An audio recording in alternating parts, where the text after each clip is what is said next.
Hi guys, welcome back. Welcome back to the Surge Show. For those who are new here, my name is Sergine and I am just a queen that has inner knowledge and has experienced a lot.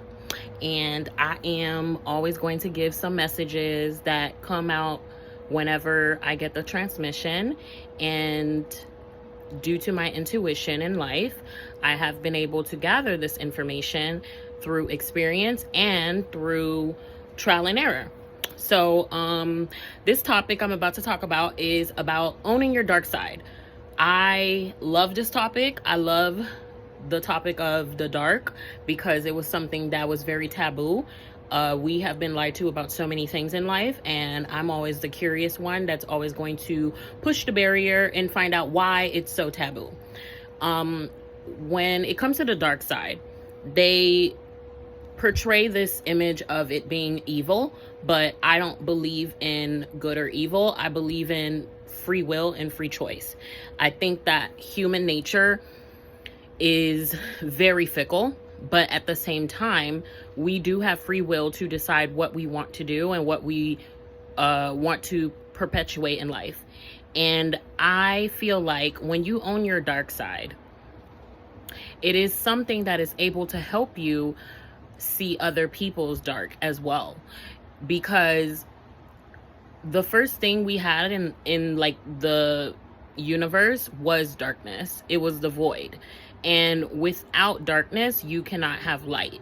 And due to the fact that owning your darkness makes you feel more integrated in life, when you know yourself, you're able to spot out all the dark in other people that they haven't addressed.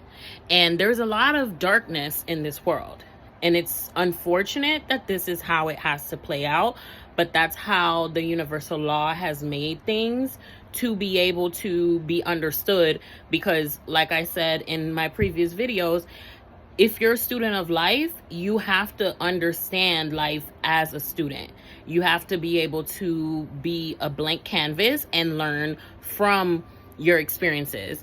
And when I own my dark, and when I made the decision to dive deeper and figure out my emotions and all of that came with it, I realized that I have a dark side, but my dark side is very much controlled due to trial and error, like I said before, and having the urge to become better. And I realized that a lot of people tend to like their dark side, but they don't admit it, or they don't even own it. And when they don't own it, they can come off very fake and fraudulent because they're not being themselves. They're not being true. They're not owning their emotions that may not be the best portrayal of who they are. And anger is something that's natural in life. And there's so many things that we can feel in our dark that we need to be able to identify the light. And a lot of people try to walk up to you in a mask thinking that you don't know who they are and you don't see who they are, and you are just going to like eat up whatever they tell you just because it's sounding good. And when you know your dark and love your dark and owned it, you don't have the capacity anymore to engage with a person that's not owning the full spectrum of who they are. If you don't own your dark, you are technically still in the dark. You know what I mean? Because if you don't own it, you're denying a part of yourself. You're trying to portray that you're just a good person when there's really nothing to prove. If you own it, you don't have to say anything. You can just observe and see who's owning it and who's not. And a lot of times I've experienced people walk up to me and try to infiltrate my life with a certain mask, and they think that I don't see what's going on, and they think that I don't know what's going on. And it's just comical to me, because if you are at our time and like at our big age, I feel, why do you think that you can just walk up into people's lives and say what you want to say, do what you want to do, and they will never call you on it. They will never hold you accountable. That's insane to me.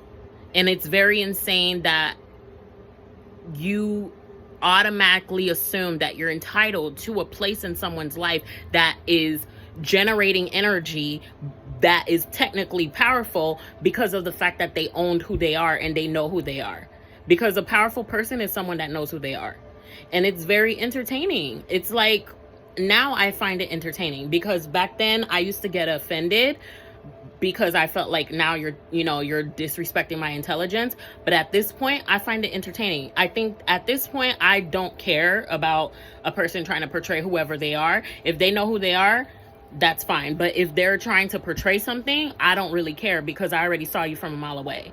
And one thing I've loved about my trial and error is owning the parts of myself that I recognized being an only child, because being an only child can create certain bad habits, as in having a spoiled brat aspect and having a I want it now and it is what it is.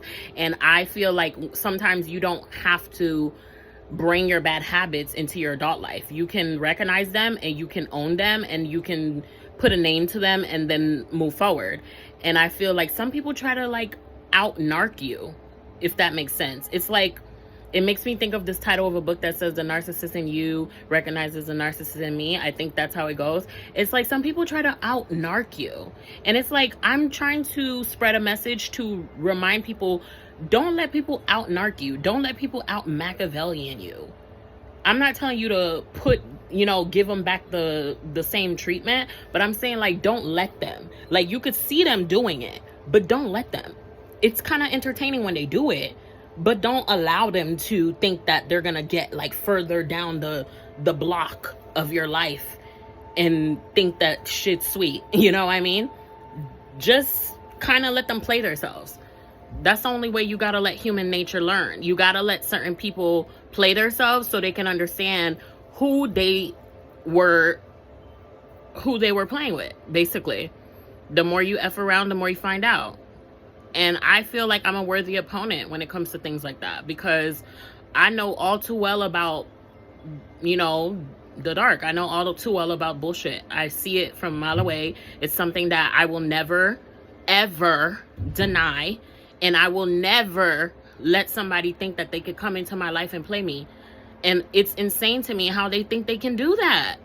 It's insane. It's so funny. Like, use your insanity to create something else, like to manifest some good shit. Like, why are you sitting here thinking you're gonna come into my life and manipulate anything that got going on? You've never been bigger than my program.